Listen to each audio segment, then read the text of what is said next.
C'est dans ce lugubre silence, le cœur en palpitation accélérée, que les candidats attendaient impatiemment la délibération du jury. Dans un monde dominé par le mauvais usage du numérique qui entraîne de se faire divers inconvénients, l'association SEMFILM, en collaboration avec la Brigade centrale de lutte contre la cybercriminalité, décide alors de procéder par une caravane de sensibilisation sur la thématique de cybercriminalité, désinformation, discours de haine.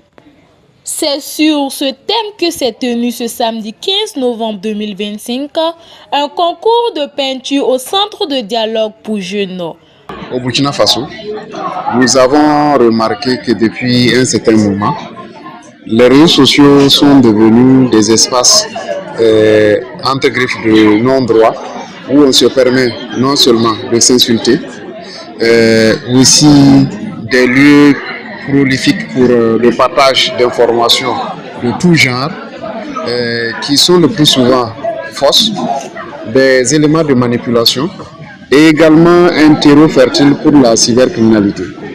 En tant qu'association, nous avons voulu donner notre part contributive contre ce fléau de désinformation, ce fléau de cybercriminalité et ce fléau aussi de diffusion de fake news. C'est pourquoi nous avons voulu, à travers une caravane qui allie création artistique, compétition autour d'autres arts, sensibilisation autour de ciné-débat, pour informer le public des dangers qui les guettent et aussi les inviter à créer des espaces numériques sûrs pour eux et aussi pour leur famille, leurs connaissances, afin qu'ensemble au Burkina Faso, nous puissions vivre un milieu numérique plus assaini et plus paisible pour tout le monde.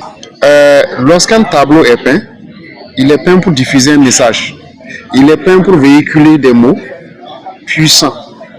Donc, au fur et à mesure que quelqu'un verra ce tableau, son esprit va lui rappeler constamment qu'il a le devoir de lutter contre la cybercriminalité, qu'il a le devoir de sensibiliser ses proches et lui-même afin qu'on puisse vivre heureux et sain sur l'espace numérique.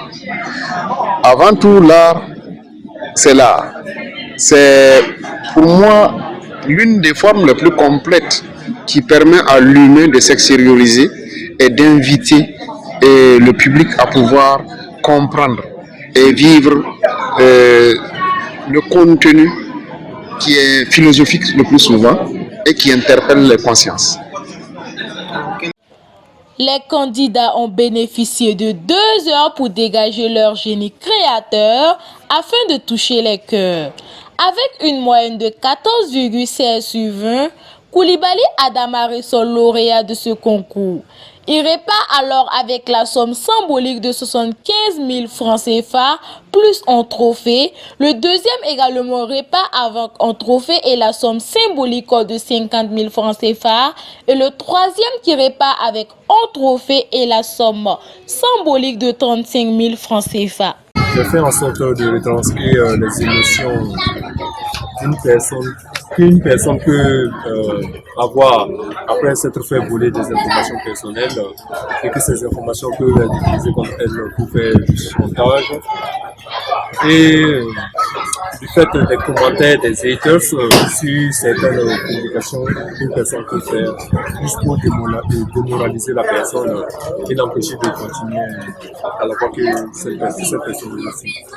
Puisque les liens qu'on peut vous envoyer peuvent être des liens qui conduisent directement sur une plateforme de hacking où tous vos données personnelles peuvent être volées instantanément si vous ne faites pas attention.